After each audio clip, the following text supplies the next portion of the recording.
Happy New Year to you, Ari. Uh, uh, we Well, we are here to shed some light about a concert, a very unique concert, as I'm sure you know. Crossroads Diocese, January the 13th. Musicians, artists. You'll be one of the main performers. You'll be on the piano and organ, I believe. But let us talk about what is the evening all about. What can you shed in terms of information as what you know about the program? yeah, thank you, Vartan, for inviting me and interviewing me. Yeah, in terms of the concert itself, really unique program. So and concept really. I should say it's more of an experience than a concert in the sense that the main act really is the artist Kevork Murad. He's a painter, a visual artist, Syrian Armenian background. He's performed extensively around the world, including with artists like Yo-Yo Ma and Jivan Gasparian. And what he does is he essentially improvises paintings and works of visual art uh, while music is being performed. So this is a really cool concept, really unique. He's, in high demand, obviously. I'm really looking forward to being a part of this experience and uh, just offering up some music to see what he comes up with. So there will be the top Armenian musicians in the area, and even from other areas. California, we've got musicians coming, really all the states. And we'll be performing exclusively Armenian music, sacred music, as well as classical and folk music. Um, ranging from Gomidas, Sayat Nova, Babajanyan, Negmalian, but also Khachaturian. And yeah, I think it's going to be truly a unique and, hopefully not once in a lifetime, but definitely a unique experience. Ari, you mentioned two words which are really interesting. It is going to be an experience, you said.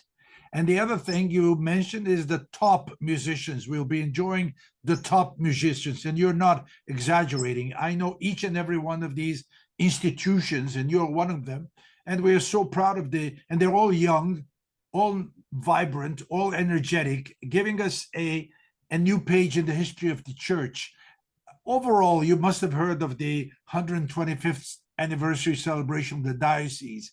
As a young Armenian who is very active in the community and the church, what goes in your mind? What should we be focusing on? Yeah. Yeah, as well said, Vartan. Yeah, I mean, this experience is one of many events that will be taking place this year to commemorate the Mhm. founding of the 125th anniversary of the Armenian Church in America. Uh, I, I could just say personally, having lived close to 15 years on my own now, it's been a blessing to be able to go anywhere in the States and worship in an Armenian church and call it my home. And, um, I have so many friends, they're Christian and, they move to a new state, have a change in life. It takes them months, years to find a new place to worship.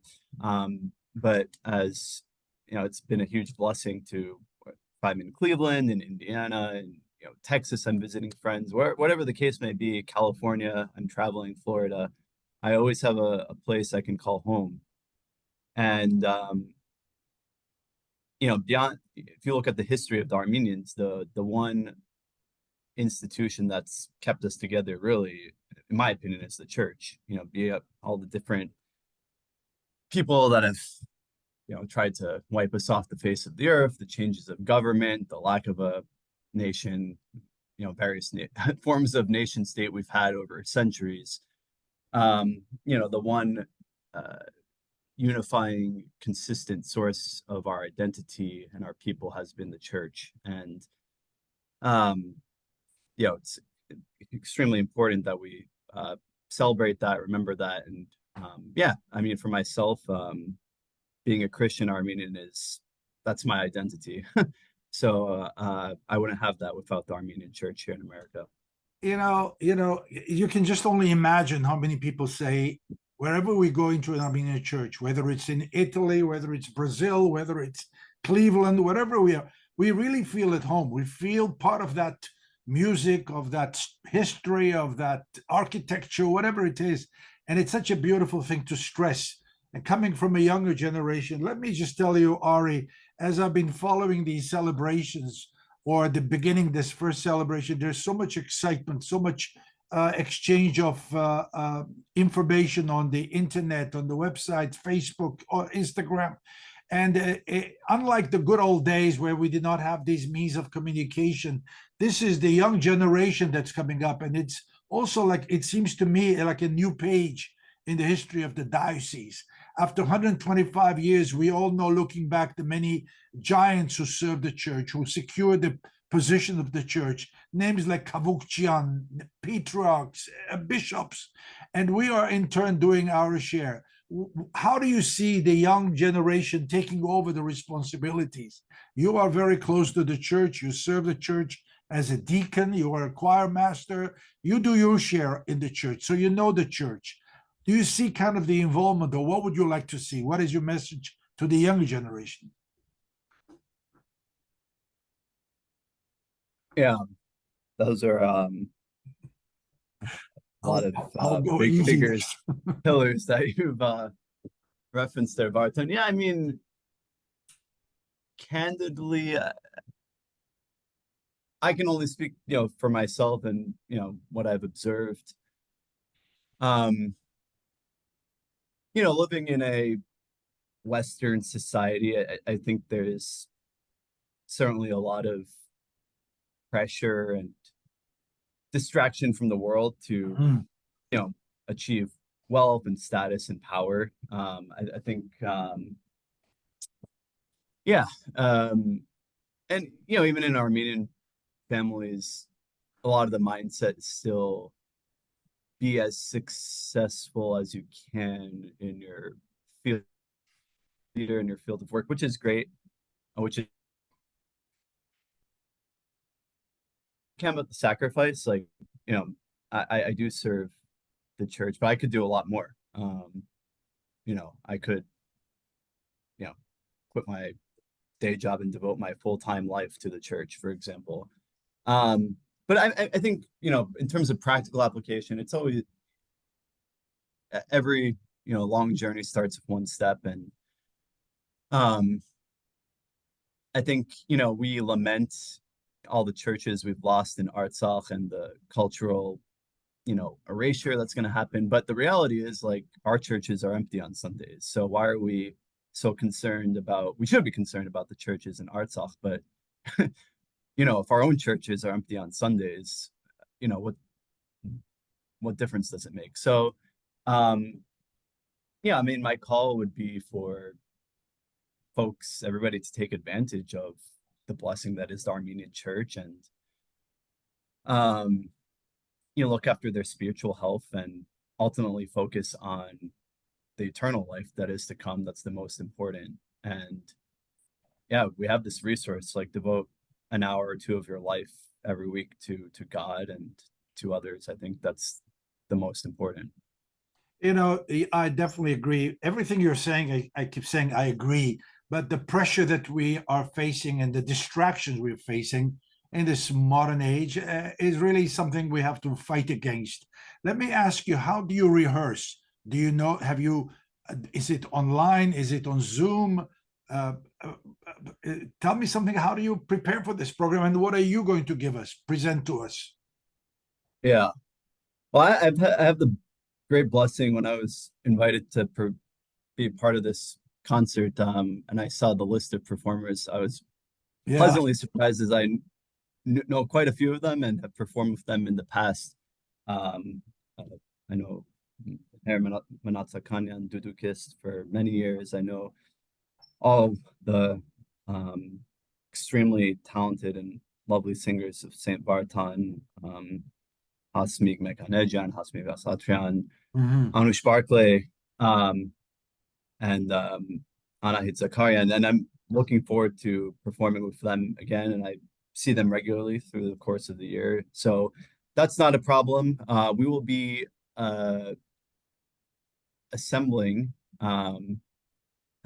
this coming week, and Mm, I should I'm would be remiss if I do not mention a former St. Vartan member now in Florida, Solange Merdinian, who is yeah. organizing this, all the logistics behind the scenes, and I've known her for many years as well, and I'm looking forward to being with her as well. So, we've been in contact, we've been exchanging notes, and I think the great thing is everybody pretty much knows each other and has performed with each other before for many years. So, Mm. we'll be bringing it all together in the coming week, and I think the most interesting will be collaborate with Kevork himself. There is a spontaneous aspect of what he does, so there's only Yes. so much you can actually rehearse and prepare. A lot of it has to be by nature spontaneous, but it's more like the logistics, the flow, the rhythm that's going to be the most important. What will you be presenting? Is it on the piano, organ, or what will you be doing more specifically? Yeah, so I'll be playing a solo piece on the organ. I'll keep it as a surprise. Okay.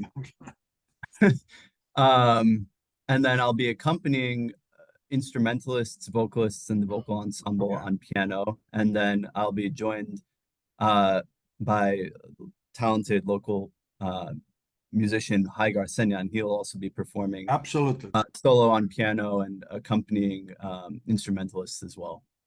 Ari, let me go back to the new page, to the fact that we are facing and working with a young generation. Even the entire diocesan celebration is being chaired by a young couple, Bryant and Maria Stepanian. The primate is a young primate. Give me an idea of if have you worked with these people, and what is your impression of the leadership in this celebration? Yeah, um, I've I have not yet had the pleasure to meet the Stepanians. Hopefully, I'll have Mhm. that occasion next week. I have known Meswap Serpazan for many years. I first met him actually during deacon's training at St. Mhm. Narcissus. He spent a day with the participants. It was a group of, speaking of young people, 30 young men devoted to serving their church, learning about serving as a deacon. And he spent back then he was higher mesrobe. He had not been consecrated bishop yet, but he spent a day with us, and I had the blessing to spend a few hours with him on a bus trip to a, a pool trip that we had, and talk with him and just hear his wisdom and actually hear him sing just dozens of charagans from memory, very beautifully. And then in the evening, he led us in uh, a lecture on meditation and prayer, and actually guided us through a meditative prayer service. Since then, Bishop Mesweb visited our church in Cleveland. He's actually known our local parish priest here, Father Hrach, for many years. They studied at Sevan Monastery Mhm. together. And yeah, I mean, Serpazan is so warm and approachable, God-fearing. And I would say, even, I think probably the anecdote that most resonates in my mind, as the listeners probably recall, he had this awful, unfortunate accident last year, just a couple months into his primacy.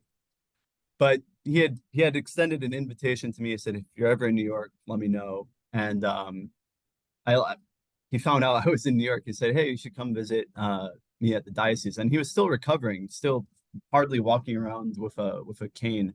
But he's just gave a few hours to meet, just to catch up and have lunch together, break bread together. And yeah, he's blessed to know him. I think we're blessed as a diocese to have him as our primate.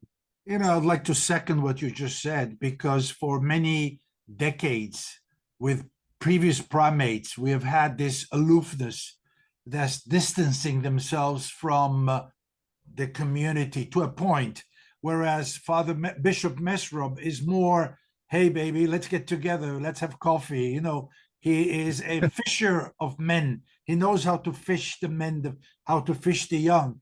And so far, I have to say, his decisions have been impeccable. And that is why it fills you with hope of the future. And hopefully we will do much more than has been done in the past. Anything in closing, Ari? No, it's beautifully said. Yeah, please, keep our bishop in your prayers, keep us in your prayers.